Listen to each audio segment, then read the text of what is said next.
Here we go. Good afternoon, everyone. Here is the Slaveryarchive book club, and today we are here to host historian Seth Hotman, who is presenting his book, Plantation Goods, A Material History of American Slavery. And I am Ana Lúcia Araújo from Howard University, and this is a book club that we have been hosting for a few years now, and my co-host is Alex Gill, who is there, and I hope Hey he's everyone. spotlighting himself as well. So before we start, I just want to introduce Seth Hockman. And after he's going to give then a presentation, and you will have plenty of time for questions and discussion about the book. So Seth Rockman is a historian of the United States, focusing on the period between the American Revolution and the Civil War. His research unfolds at the intersection of the slavery studies, labor history, material culture studies, and the history of capitalism. His first book is the award-winning Scrapping By, Wage Labor, Slavery, and Survival in Early Baltimore, which is widely used cited, and this is a book of 2009. He also published the volume Slavery's Capitalism, A New History of American Economic Development in 2016, and this is a book co-edited with Sven Beckert. This is a book also that sought then to better understand the relationship of slavery and capitalism in the American past. In December 2022, Hockman shared then his research findings with the U.S. House Financial Services Committee in a live testimony that is on YouTube. And especially at this time that you are now, it's an important contribution that Seth gave that by the time was already important, but right now is even more. Hockman's book, Plantation Goods, that we are going to discuss today, was published then with University of Chicago Press in the fall 2024. Indeed, it was November 2024. And this is a book that is already a finalist for the Business History Conference, Hagley Prize, and also a finalist for the Nieman Foundation and Columbia Journalism, Mark Linton History Prize. Then a book that was just published, and I am sure that being in this book club, this book you will still get several awards. This is our experience here. Rockman spent the academic year 2022-2023 in residence at Rework, which is a Berlin-based research institute on global labor history that supported his publication in German. Then I will give here the translation of this book that was published in 2022, which is titled The Old and the New Materialism in the History of Slavery. And he has recently sought then to foster an exchange between labor history and the history of science, first as a Gordon Kane Fellow at the Science History Institute, and one of the co-organizers of the 2022 conference, Let's Get to Work, Bringing Labor History and the History of Science Together. And then as the author and co-editor of several publications in the journals ISIS, History of Science, and Labor, Studies in Working Class History. And you are going to see from this, the presentation, and if you already read the book, and from the discussion today, that how this book is connected to all these themes that have been at the heart of the work that Seth has been doing. Then welcome, Seth, and go ahead with the presentation, for how long you want, and then after this, you are going to have a discussion. Wonderful. Well, thank you very much for that kind introduction and for inviting me to be a part of this program that I've watched from afar over the last couple of years, as so many of my friends and colleagues have had the chance to share their work with this community. And I remain just impressed by the capacity of Zoom, as much as I dislike Zoom because of how it triggers me, reminding me of 2020. The fact that on a Saturday afternoon we can get 24 people to talk about the past is really an amazing thing. So thanks to everyone for taking the time to log in now. So I'll speak for about 10 minutes about this book that I recently published and give you a sense of some of what it does. And then obviously we'll be very happy to take whatever questions you have and elaborate on things that I'm just able to sort of allude to here. So this book was very much a labor of love. It took about 18 years for me to write, which I don't recommend. Those of you in various stages of your career when you're thinking about a second book, quick and clean is the way to go, because otherwise you end up with these kinds of works that take forever, take you down any number of different rabbit holes. But at the end of the day, I'm super happy that I had the opportunity, the time, to spend on this book. It changed a lot over the years that I was writing on it. The field of slavery studies changed a great deal too, opening up a number of new questions about the archive and about the way we tell stories. And I don't think I would have wanted the book to come out any time, in fact, but right now. So the origins of the book actually are somewhat concurrent with my career at Brown University, where I began teaching just at the moment that our president, Ruth Simmons, the first Black president of an Ivy League university, had initiated the Slavery and Justice sort of project.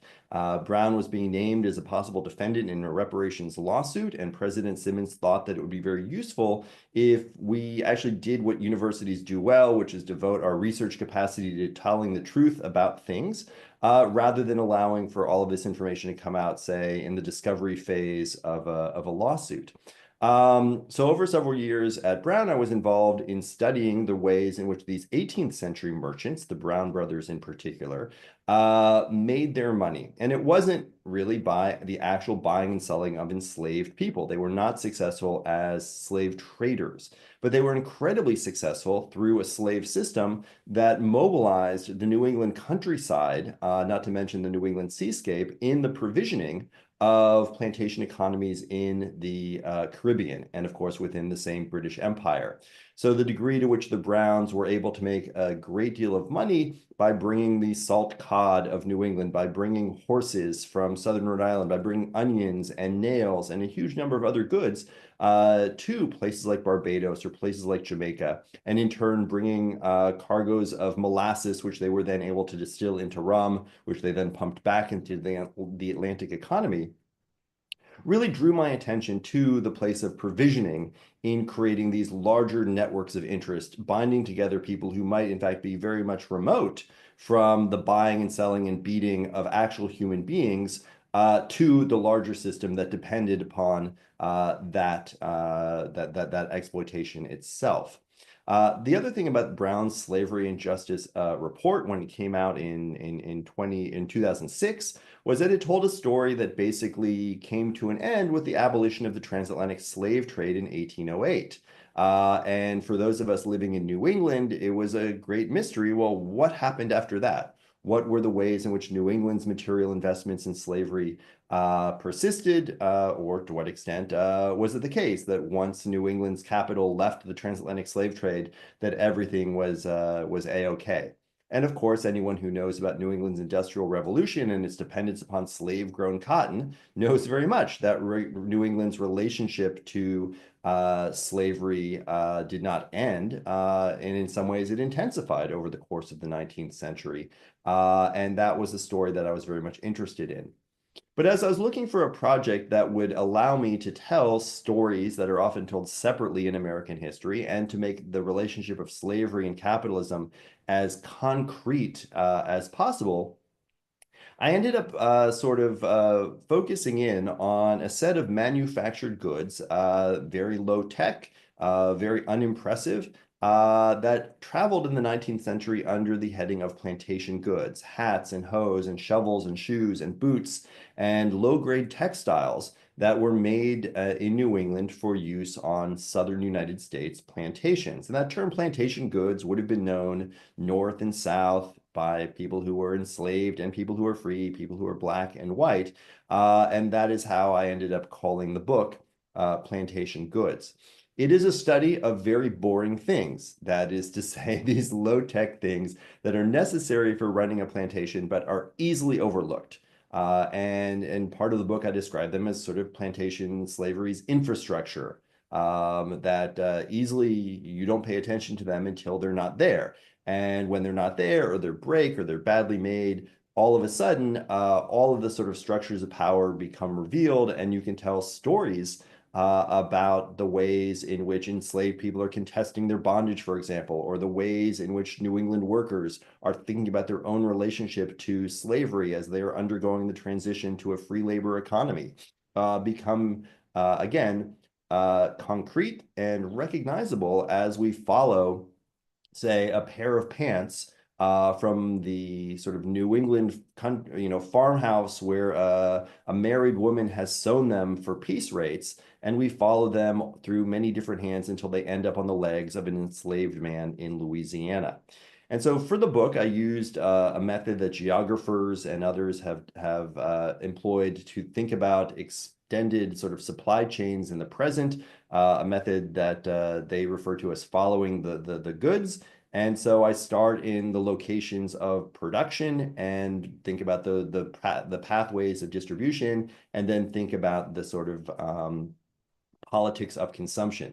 So the book begins with New England entrepreneurs who are fairly sure in the first decades of the 19th century that if they can build an indestructible hoe, or if they can develop a particular variety of woven fabric that suits the interests of slaveholders, they can become very, very wealthy. And they devote a number of resources to this project, engaging in what I refer to as plantation R&D, spending a good deal of time in the plantation South, sending agents, gathering information, and constantly designing new products that they believe will be able to succeed in a fairly congested market. It's congested, of course, because the British have done for much of the previous 50 or 60 years most of the provisioning that was bringing woolen textiles or iron edge tools into plantation space in the United States. And so these entrepreneurs seek patent protection from they seek tariff protection from the US government. They pursue patents to create intellectual property in certain weaves of cloth. And they offer slaveholders money-back guarantees. If this isn't the best hoe that your slaves has ever used, we'll give you a refund. All of the kind of interesting marketing is there. And it becomes a very sort of forward sector of New England's industrial economy. From there, I spend several chapters thinking about the men and women who experienced the transition to capitalism in New England as workers, but that experience as mediated through the making of low-grade woolen textiles for enslaved people to wear, or making metal edge tools for enslaved people to use. And I think a lot about the ways in which working people in New England did experience a rising material standard of living in this era, precisely because they were able to gain a huge number of opportunities and resources through the making of these things. There's a wonderful town history, for example, of a little village about 20 miles west of Worcester, Massachusetts, called North Brookfield, a place that was in many ways the slave shoe capital of antebellum America. And in 1854, the minister in that town, a man named Thomas Snell, wrote a town history. He'd become the congregational minister in 1798, and so he'd been there for over 50 years when he wrote this history. And he said, look, when I took the pulpit here, this was a barbaric, backwards place. Everyone was impoverished, everyone was drinking, no one went to church, the children were unclothed and unlettered. This was really a dying kind of location in the Massachusetts countryside. They said, look at us now. We have like 15 schools, 6 lyceums, 7 Bible societies, 7 temperance societies. The degree to which we sort of basking in this rural middle class moment of progress is impossible to miss. And he says, and everyone knows why this is. He says, not $1.50 passes through our town that comes from a source other than slave shoes. And this fact does not make slavery right, and it doesn't make shoemaking wrong. It just is. And so throughout the book, I spend a good deal of time in villages like North Brookfield, places like Haddam, Connecticut, or Collinsville, Connecticut, or South Kingstown, Rhode Island, small communities where virtually every family will be mobilized in the production of these goods, oftentimes on an outwork basis, which means that it's wives and daughters doing this labor within the rhythms of agricultural production in the New England countryside. The middle part of the book is spent on distribution, thinking about the merchants and the merchandisers and the marketers who create various kinds of integrated networks of credit and debt, but also create a national conversation about race and racial difference through thinking and talking about plantation goods. I look at the ways in which advertisers create the notion of cloth and Negro cloth, and the ways in which the racialization of products and the racialization of people is a crucial site for race making in the 19th century American North in particular. And then finally, we end up in plantation space itself. And I spend several chapters talking about the ways in which slaveholders hope to deploy these goods in their strategies of dominance, not to mention in their strategies of labor extraction. At the end of the day, slaveholders are primarily interested in extracting as much labor as possible and protecting their investments in human bodies. And to that extent, clothing that prevents people from getting ill, or shoes that allow people to move through rows of fields more adeptly, are very much in the interest of slaveholders. And they spend a lot of time trying to develop these goods, to find the right kind of suppliers, and ultimately to create a kind of political identity that will, by the time of the Civil War, lament their dependence upon these northern provisioners. And so there's a pathway by which this interregional trade in plantation goods leaves slaveholders describing themselves as indeed those who are enslaved to northern manufacturers.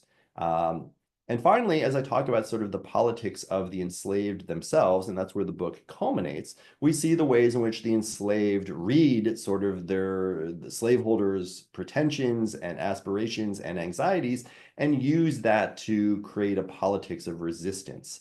I spend a lot of time in the final chapters of this book thinking about the value of complaint as a political strategy, and the ways in which being able to talk about clothing that doesn't hold up or shoes that don't fit provides the enslaved with a pressure point, which is always backed up by the implied threat of violence. And I talk a lot about the ways in which reading the archive that enslavers have created, where they spend so much time talking about goods that will leave their people dissatisfied or discontented.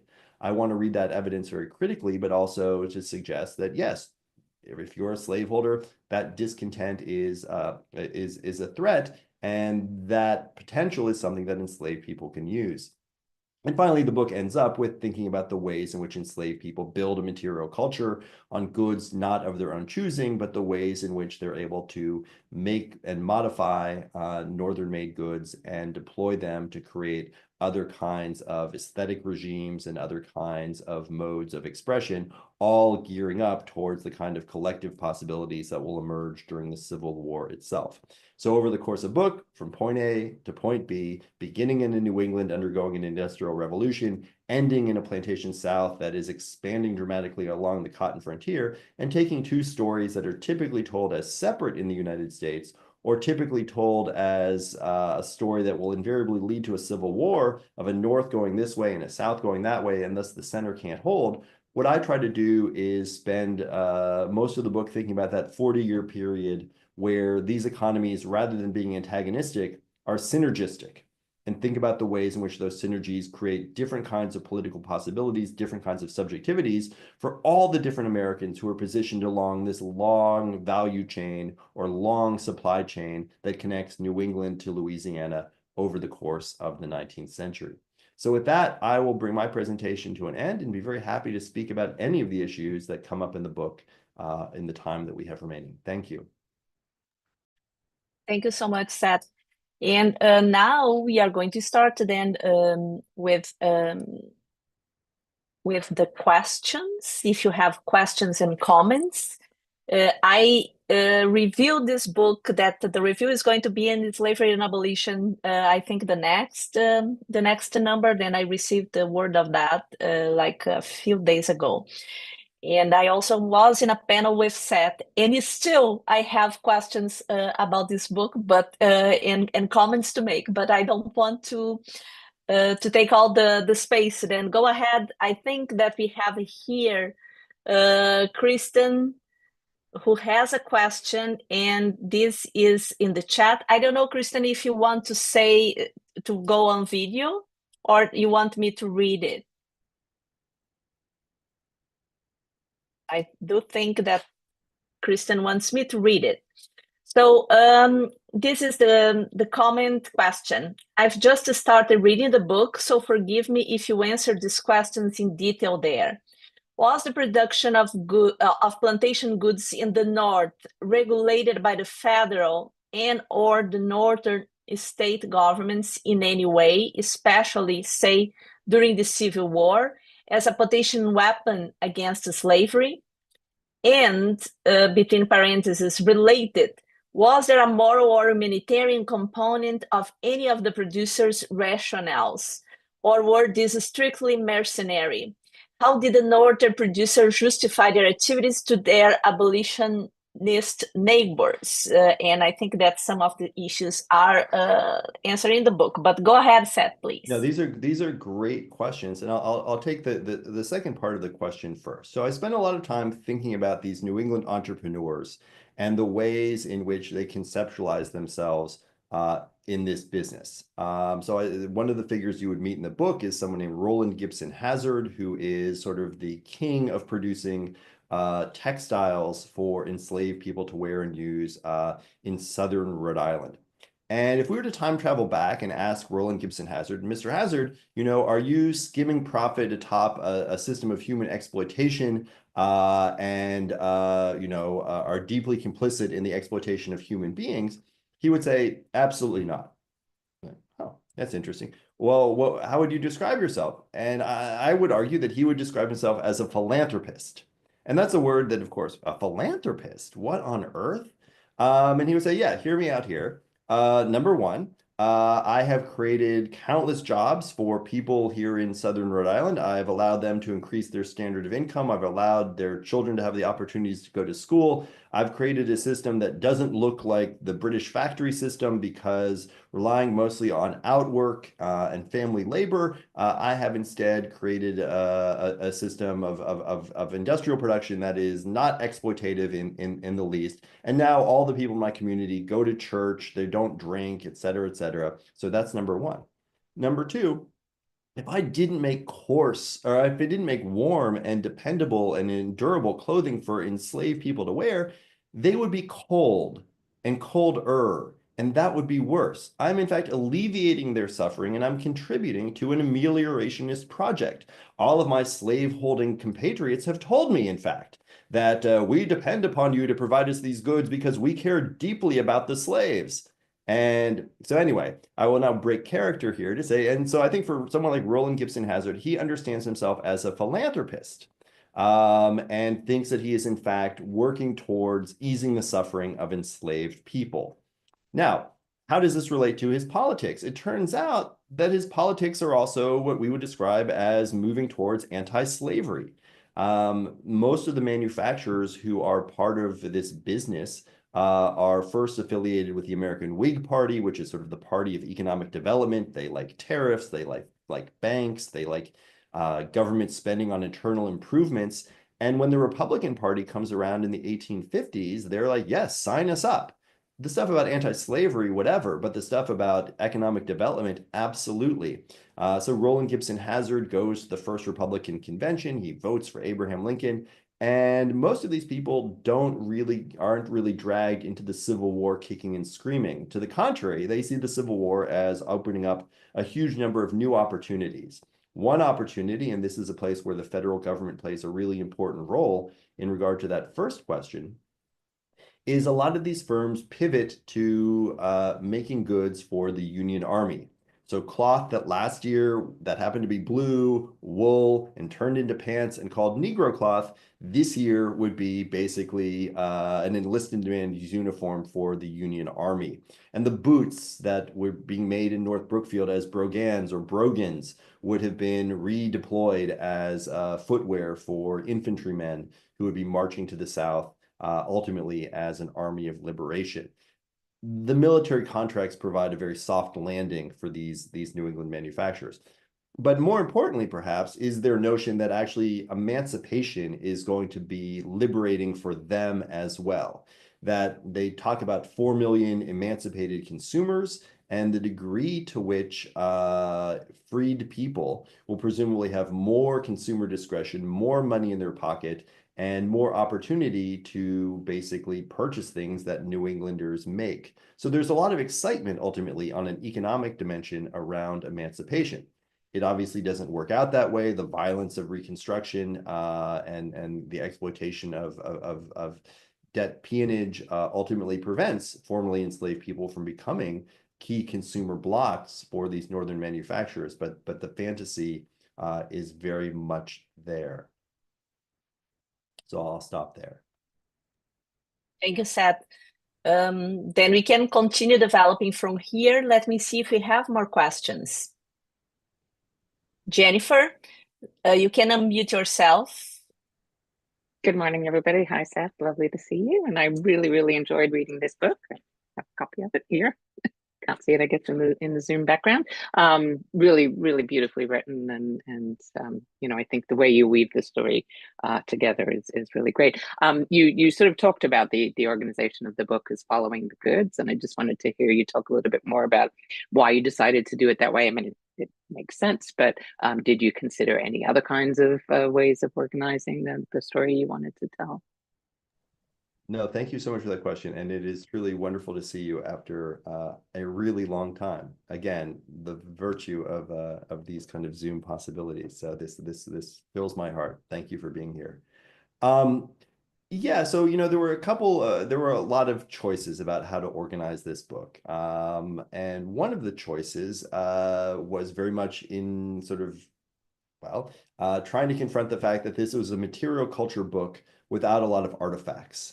So of course, initially I was like, yes, there will be the chapter on the shoe and the chapter on the hoe and the chapter on the machete, and that'll be great. And then I ran into sort of the difficulties of locating any of these things. They weren't generally collected, but as importantly, and particularly on the clothing side, these were things that were used into oblivion.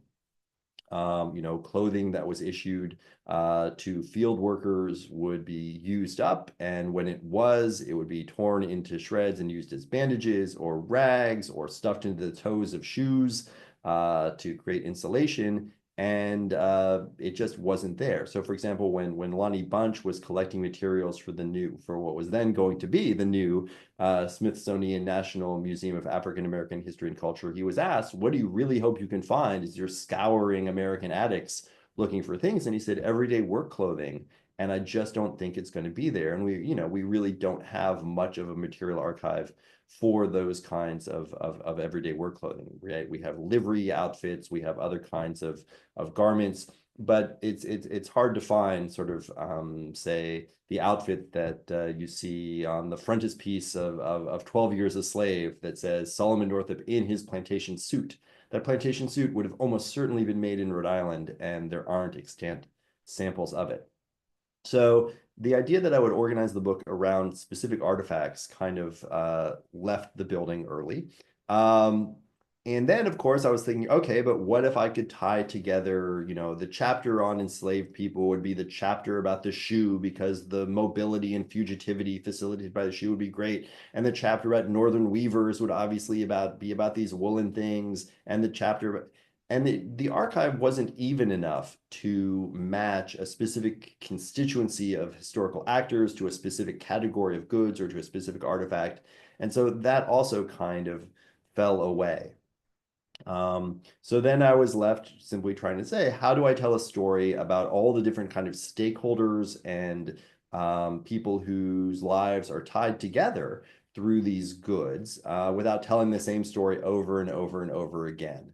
And that's sort of how I was led to this methodology. I think it is a methodology that is part of the way, I think, as someone thinking about capitalism, I've been attentive to, and the sort of kind of supply chain analysis becoming all the more visible to us at the moment of COVID certainly got me thinking a lot about the kind of ways that people who are very far downstream from certain kinds of decisions will ultimately, bear the costs of that. And so that was also one of the reasons why I ended up wanting the book to sort of culminate in plantation space and to have enslaved users of these goods be at the end of the book, because ultimately their material lives were at the mercy of decisions being made far, far away. So whether it's the carelessness of a Rhode Island weaver sitting at her loom, and as she stops paying attention, the cloth narrows from 32 inches wide to 28 inches wide, and this then becomes impossible for a seamstress to cut patterns from memory because the geometry of rectangles and squares and triangles doesn't work at 28 inches in the way that it did at 32 inches. And she pays the cost for that, or interruptions in the global wool supply chain that mess with what's possible in New England ultimately might mean that someone in Mississippi doesn't have clothing that year. And so I think that was one of the virtues of stringing it out from point A to point B, is because you could really see the ways in which these lives are tied together in ways that wouldn't necessarily be obvious at first glance. Thank you. Thank you. And now we have another question from Glenna. Please go ahead if you want to audio or just audio and video. It depends on you. Yeah, I'm going to not do the audio. Seth, I haven't gotten a chance to read your book yet, but this present I've been wanting to, but other things have intervened. Of course, I'm interested in the role of women all along. I understand this is a book on material culture, but I'm thinking about any expressions of political will by women that might have emerged in your research. We know that the Lowell mill girls were full of agency and political ideas. And I'm thinking about these farm women that were doing the work. And then I'm also thinking about the wives of the manufacturers who might have been involved in going to meetings about, various kinds of antebellum reform. And so I just wonder if there are any ways in which we hear the voices of women in your research. Thank you so much for that question. And I'll just mention, I have very fond memories of sitting next to Glenna at the AHA back in January as we listened to Tavoya Glynn's presidential address, which was really a wonderful opportunity to think about the archive of slavery and the ways in which sources and evidence can tell stories that are yet to be told. It was that address was a real sort of shot in the arm for me as someone who thinks that there are sources that are available to still tell things about a past that it's too easy to say can't be recovered. I still deeply believe in social history and its methods, and this book is in some ways a testament to that, turning up a surprising set of records in the holdings of these New England companies that specialized in making plantation goods. This is not an archive that has been used particularly much for telling the history of, say, slavery in the American South, because you probably wouldn't think to travel to Rhode Island or Mississippi, or Rhode Island or Massachusetts to tell stories about Mississippi. But there's abundant material there. And part of that abundance is in their payroll records and the other kind of mundane materials about how they hired, how they distributed goods, who stayed on, who left. And that's really one of the places where we can find a great deal about New England women who were involved in doing this work. So chapter 3 of the book is about basically outwork weaving and outwork sewing in southern Rhode Island and the kind of families that are tied up into this. And I focus a lot on someone named Penelope Rodman, or she was known as a girl, Neppy Rodman, and the pathway of her trajectory vis-a-vis those of her brothers who went on to become sort of leading industrialists of manufacturing. And I use a Gerder Lerner prompt to talk about comparing brothers and sisters as one of the best ways you can see the effects of patriarchy in a given society. And someone like Penelope Rodman makes this very clear. She'll spend her life as a teenager, as an unmarried woman in her 20s, as a married woman in her 30s, tied to the manufacturing of goods for enslaved people to wear and use thousands of miles away. But figuring out Penelope Rodman's political subjectivities is a challenge that I tried to take up in the book, and one that I left, I would say, unresolved. Mostly I was able to say that for someone like Penelope Rodman, you couldn't claim to be ignorant of this.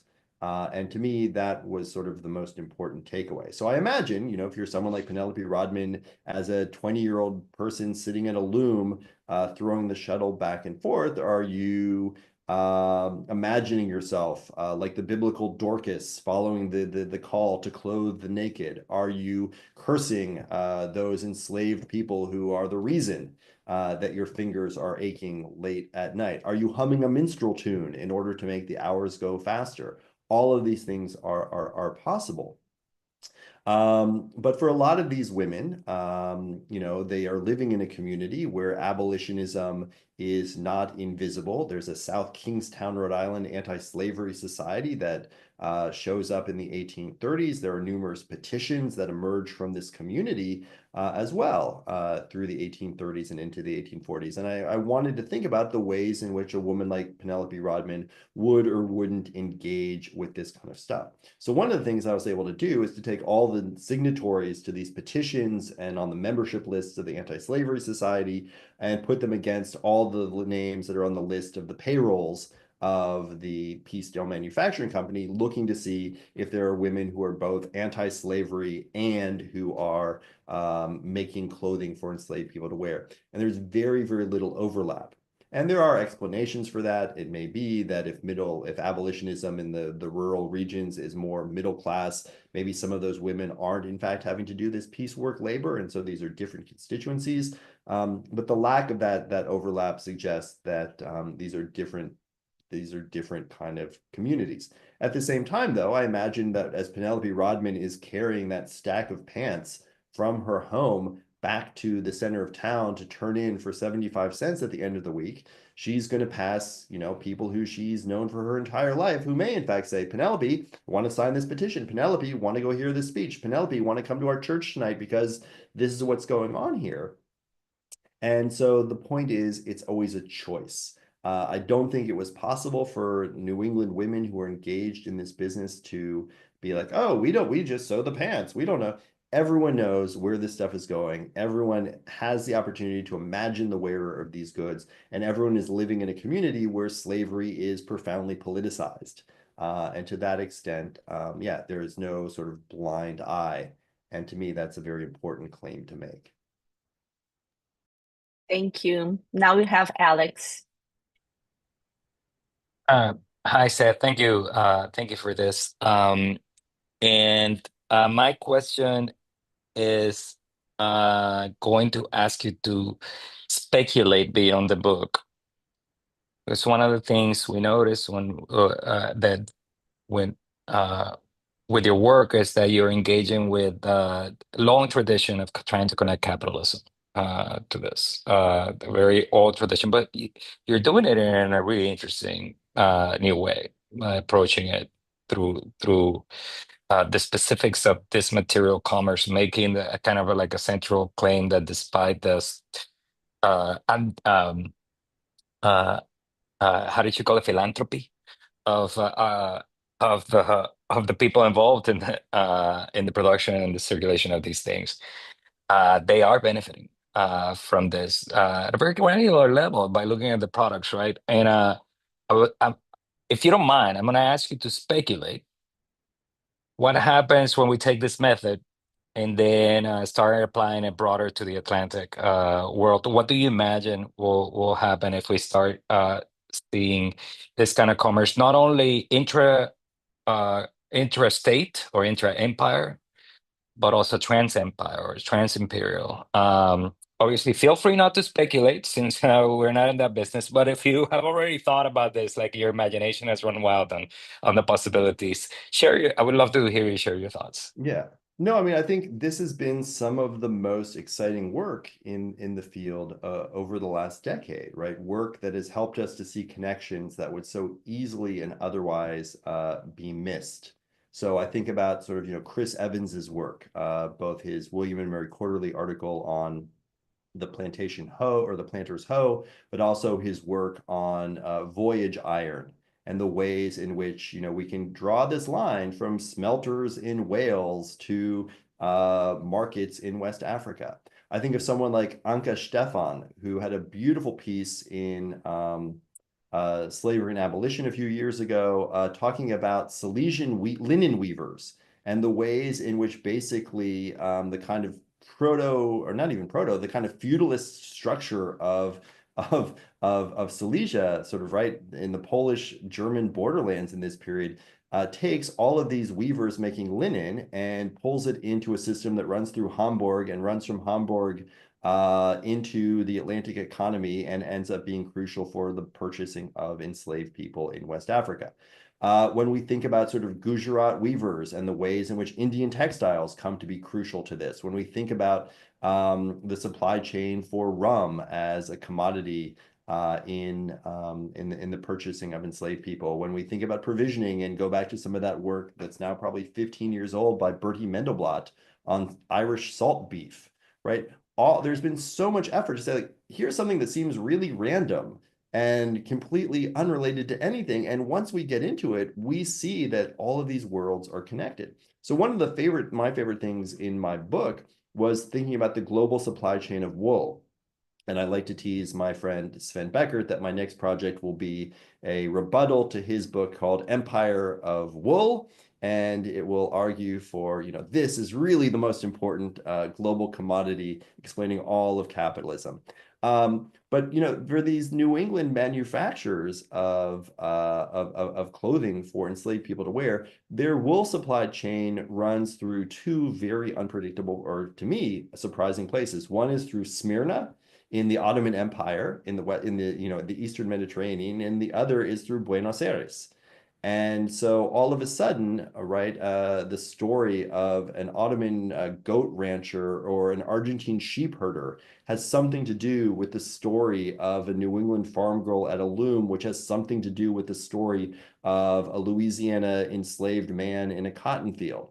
And I want all these people in the same story on the same page. So, I'm not the first to think about these kinds of connections by any stretch of the imagination. I would like more people to, I guess, think about these supply chains and to look at ways in which lives that seemingly have nothing to do with one another are deeply entangled with one another. And I think as work develops on provisioning in general, as we wait for Annie Ruderman's book to come out about assortment bargaining in West African slave markets and trace the supply of those goods back to European villages or to Indian villages, or even using the Dutch textile trade database to look at the ways in which goods from Jakarta and other parts of far Southeast Asia end up in West Africa, which creates possibilities for people in the Americas.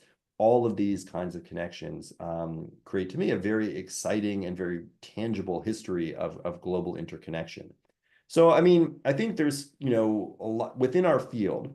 There's a lot of work to do at the high altitude, right? To think about finance and something called global capital and global capital's relationship to the plantation complex over 4 centuries.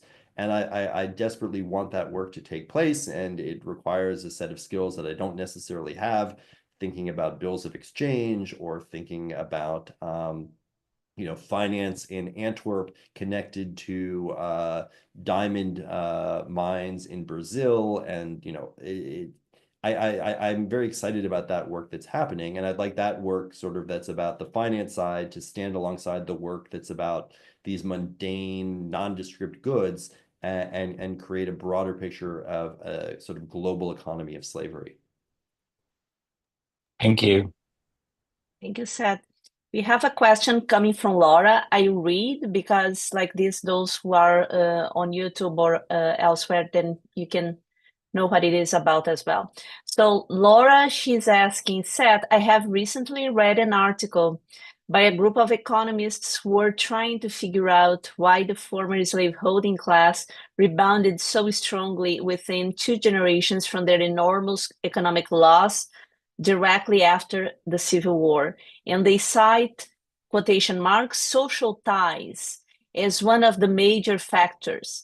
Could you talk about your sense of how much the supply chains and business connections underlay these social ties, quote unquote? Yeah, it's a really interesting question, and I haven't seen this this piece of scholarship you're citing, so I can't speak to what happens after 1865. But certainly the social ties as crucial to the creation of an integrated national market that is unmissable in the records that I'm able to turn up for talking about the plantation goods. These New England manufacturers spend a great deal of time in the plantation South. They claim many leading slaveholders as informants, but also as friends. They do a lot of hosting of these folks when they come up to Newport and travel through New England. Manufacturers like the Hazards in Rhode Island spend part of every year in Charleston, where they have not only business associates, but kinfolk. They spend a great deal of time in New Orleans, and they are very much, there's a whole relationship of intermarriage. There's a whole relationship of hospitality, and there's wonderful correspondence that shows up in this archive being like, wait, I thought we understand the same things, and now you've gone to speak out about the Fugitive Slave Act. How did this come to be? And this correspondence actually shows in some pretty interesting ways American elites trying to figure out what is happening at the moment that their union seems to be cracking up. So I think social ties are very important to this business, and I don't think the New England manufacturers would have been able to break into the plantation market, the plantation goods market, if in fact they didn't have Southern acquaintances who would be willing to try out their goods or recommend their goods or float them, advance sales so that they could have working capital in order to produce yet additional goods. So I'm very sympathetic to this idea, and I think it's an idea that is crucial to American business history more generally, right? If there's some notion that the market has organized on its own, in actuality, the market is made of people, and those people have affective relationships with one another, and that family and networks of family capital are indispensable to patterns of industrial development, to patterns of economic integration, and we should be more attentive to that. So that's where I would sort of go with that question. Thank you, Seth, and thank you, Laura. And I think that this is an interesting question also, even if you consider other spaces across the Atlantic world than in other parts of the Americas, and also in Europe, those who were trading in enslaved people, then we have entire families as in different families associated with each other, connected in this business. Let me see if we have more questions coming here. If not, I will ask one.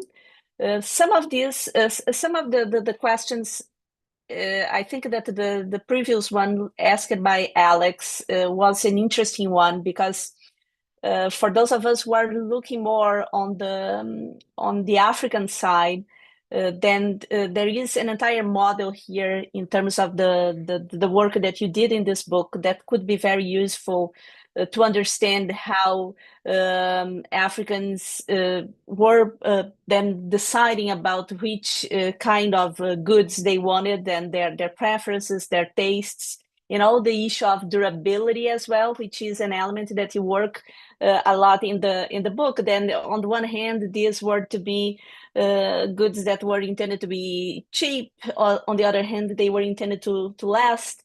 and this came then a lot in when we see the records of the Atlantic slave trade, especially in some regions where we have the voices of African social actors. So you answered that in terms of how much we can still develop all these connections beyond the United States to understand this issue. Finally, the entire element of material culture, if you would like to tell us a little bit more about this, then of course I know the book and I know perhaps some of the answers, but I think that it would be interesting for those who are listening to us to know more about it. You mentioned in the beginning of with the first question the fact that working with the particular material items became challenging than your initial plan of doing that.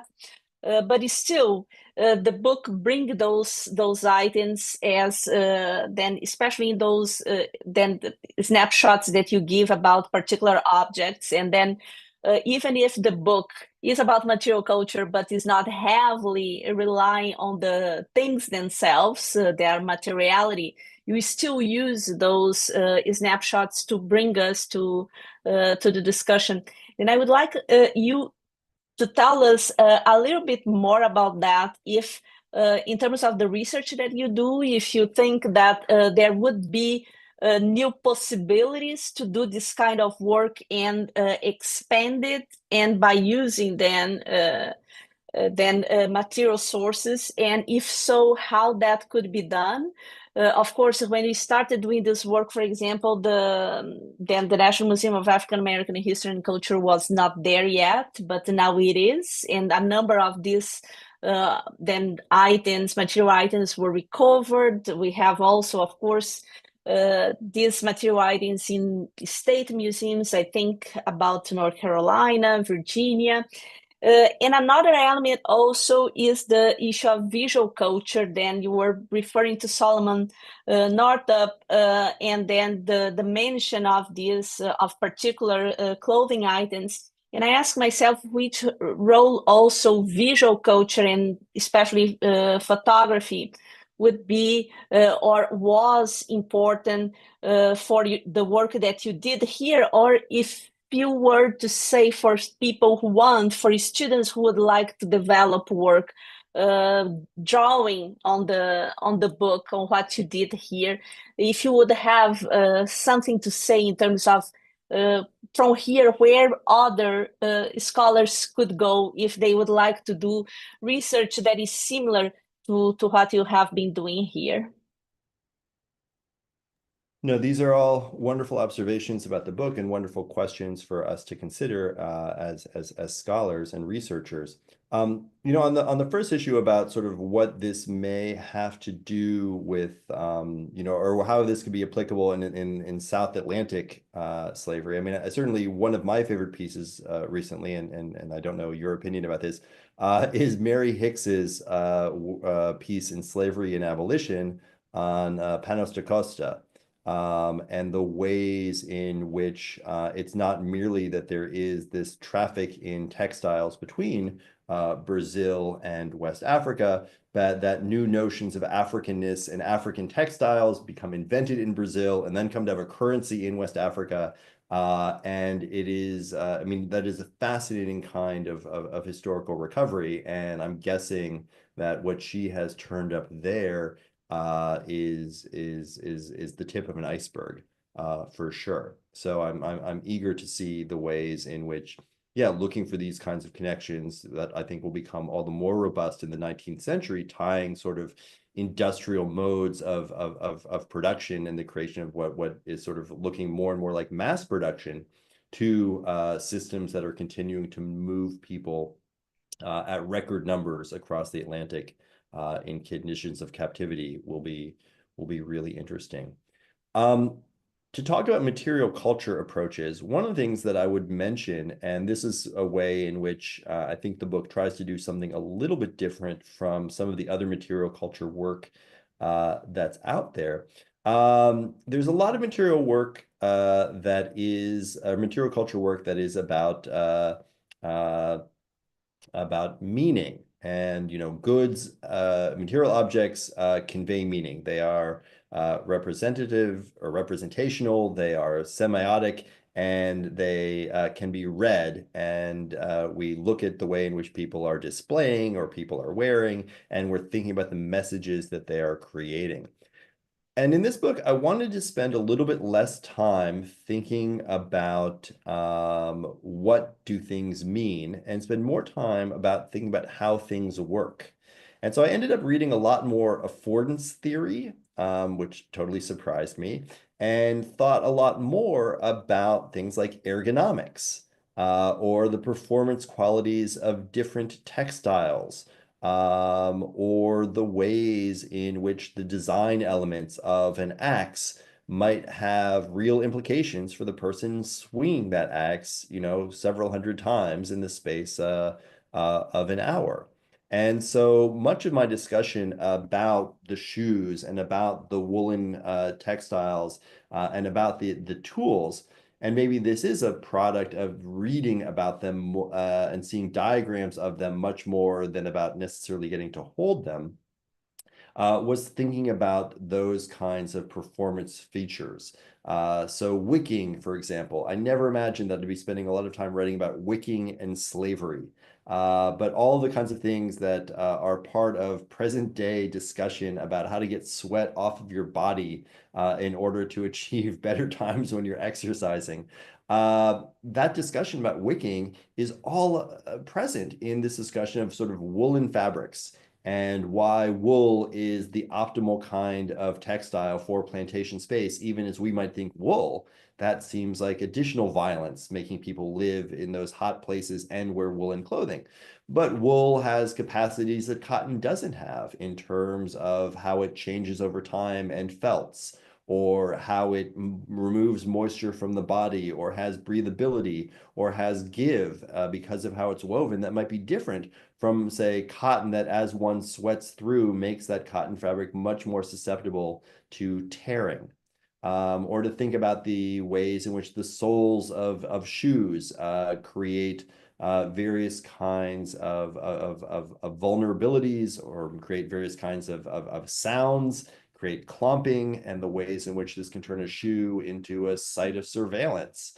And the same goes to thinking about axes and hoes and hoe handles, and all of these things are really very much part of the story that I try to tell here. And so for people moving forward, I think thinking about the experience of, say, enslaved people working and doing a labor history of enslaved labor, by focusing on actual bodies in motion and the constraints on those bodies, or the things that are accelerating the movement of people's bodies, or that are protecting people's bodies from the sharp edges of cotton plants, or whatever it might be, that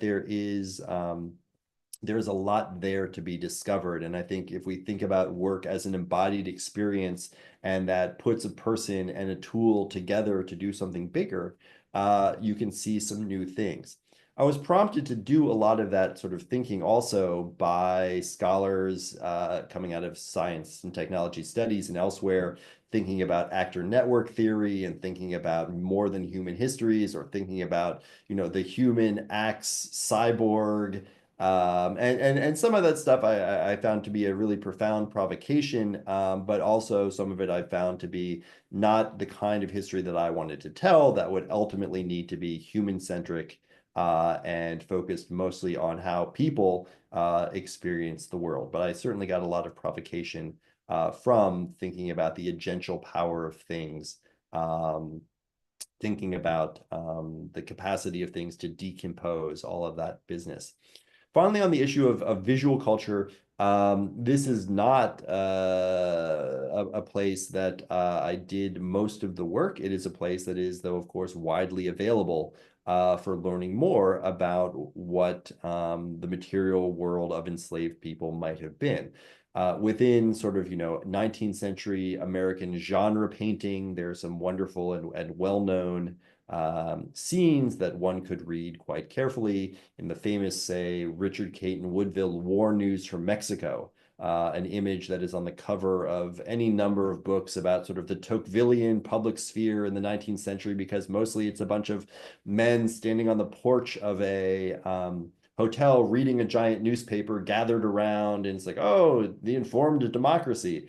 But in the bottom corner of that image, in the most American part of that scene, in red, white, and blue, you have an enslaved man and an enslaved child, showing the sort of full extent of enslaved people's clothing, from the child who's in tattered rags that leave her body vulnerable to the elements, not to mention deprive her of any kind of privacy, to the very robust red woolen shirt and blue woolen pants and substantial brogans that he has on his feet. And that kind of evidence is incredibly useful. All of the Erie Crow paintings are incredibly useful. And there's one that's a favorite of mine that doesn't show up in many places because it's held by a museum in Cuba that won't generally lend permission for people to show it. But I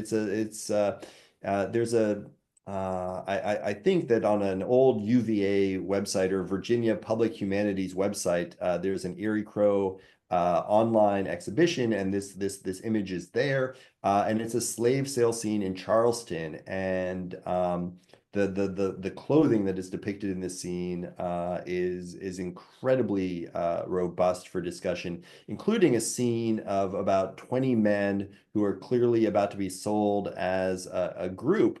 But instead of being sort of packaged in the way that we often see in auction scenes, they all happen to be wearing the same woolen stocking hats. And these are hats that are basically North Sea fishermen's hats.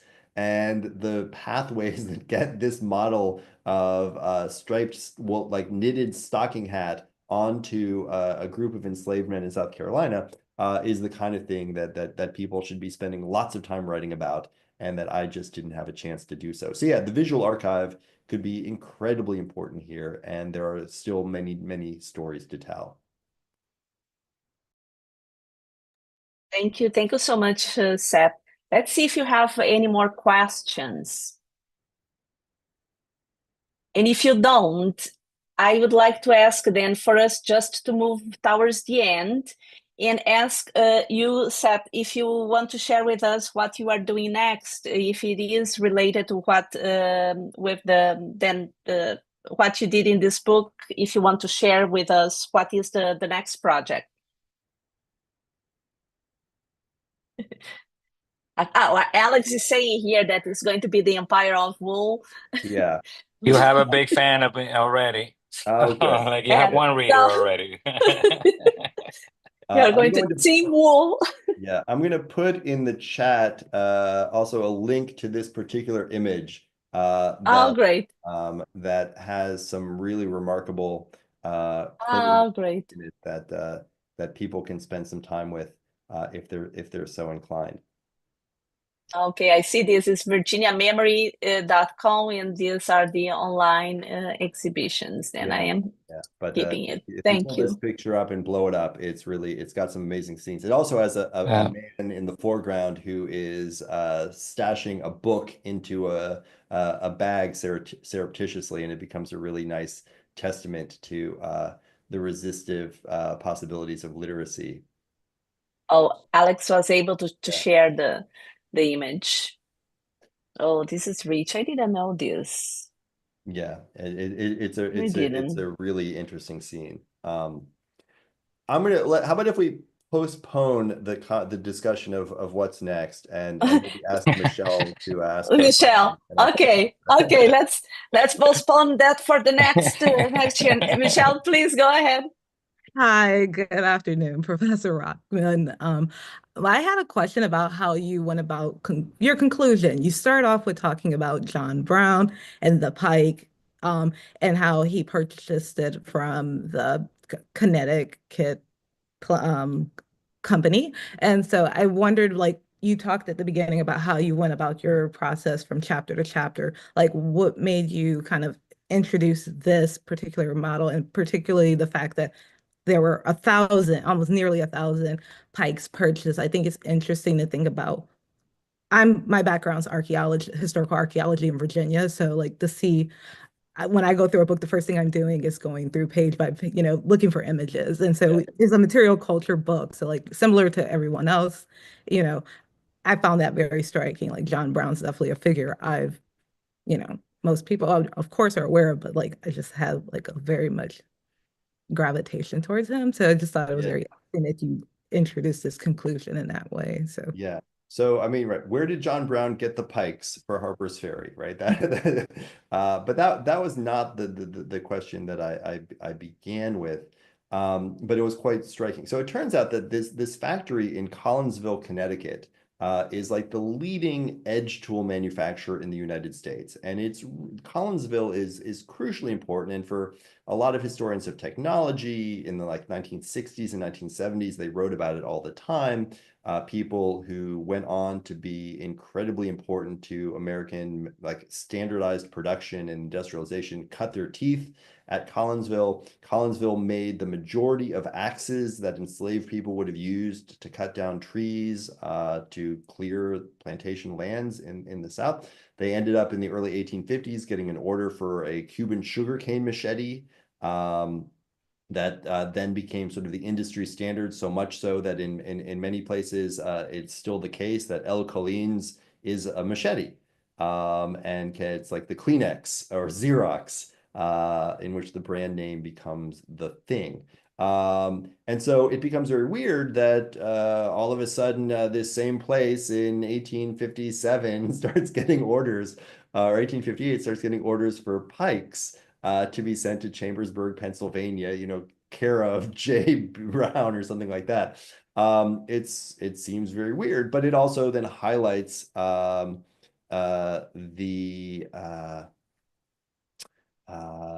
degree to which sort of the politics of these manufacturers is definitely not self-evident nor necessarily predictable.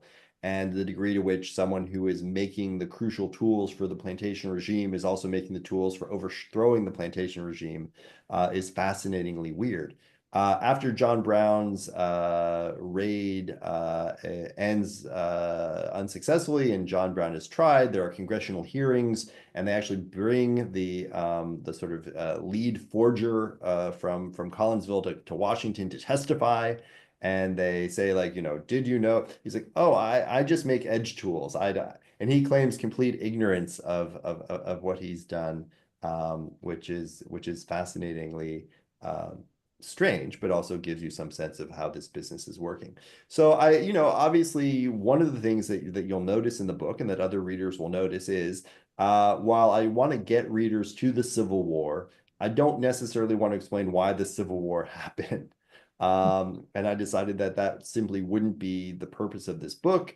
And so rather than saying this business, caused the Civil War or prolonged or whatever, I simply wanted to say that the kind of entanglements that we see through the 20s, 30s, 40s into the 1850s will continue and persist up until that moment of disunion. And what disunion is about is not necessarily the separation of these economies, but the ways in which those entanglements become ever more problematic and ever more polarizing, if you will. So that's how I ended up putting John Brown's pikes at the conclusion of the book. But they could have come earlier, I suppose, because they're endlessly interesting as material artifacts. And the tools of making, I mean, pikes are also profoundly important within sort of the history of slavery, right, as a tool of mass uprising and also a tool of the kind of didactic terroristic violence of slaveholders as they beheaded people and stuck heads on pikes throughout the Americas. So yeah, it's an important artifact, absolutely. So I appreciate your question.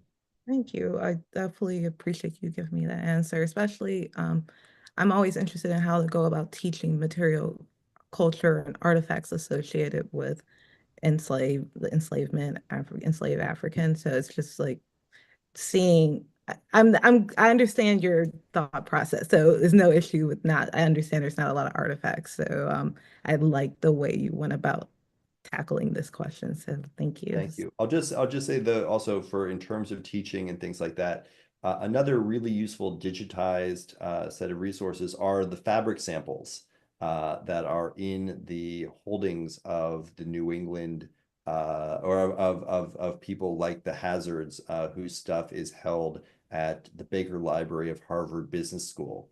And so if you were to go into the Harvard catalog and look up the Peacedale Manufacturing Company, you would pretty quickly be brought to a set of digitized sources there that show you basically 2x2 squares of different woolen textiles that you can show people and talk about. And they're pretty interesting material sources to think with.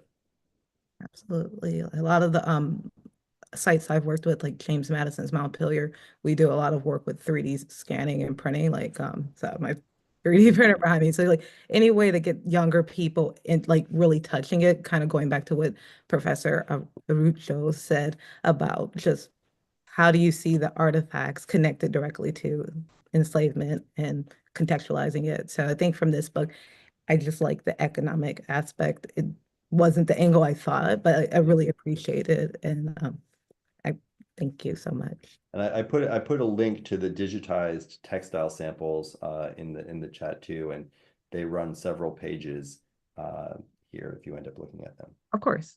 Thank you. Thank you, Seth. And then let me just then the link is then in the chat, and we have some comments here by Alex also about the machete, and Alessandra called a machete in Barbados is still called a Collins even today. A similar, I don't know how to pronounce it, is in Spanish in the Dominican Republic. Colines, okay, then it's like in Portuguese. So you see here so many connections, and all this brought by Seth with this wonderful book. And indeed, I am happy that you didn't do the meaning dimension fully, but it's still at the end, towards the end of the book. And this is pretty much appreciated, the ways that enslaved people then appropriate these goods and transform it and recycle them.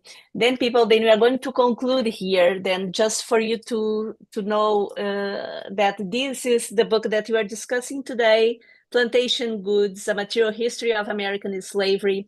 And the book was published with University of Chicago Press in 2024, and by Seth Rockman, who is a professor of history at Brown University. And we are inviting you to come back on May 24th to discuss the book by Chloe Ayrton, that is Slavery and Freedom in Black Thought in the Early Spanish Atlantic. We had a lot this year about the Spanish Atlantic. We are happy for that. And we are happy also, Seth, thank you for this wonderful book, and also for this great session. And I hope to have you back, and hope to be celebrating this book again in the future, because it was just published then a few months ago. Then I know that is a long life ahead here. Thank you so much. This was a real treat to get to spend the afternoon with you, and I appreciate everyone's attention and very generous questions. Thank you so much. Thank you all. Come back, and wishing you a good evening. Thank you.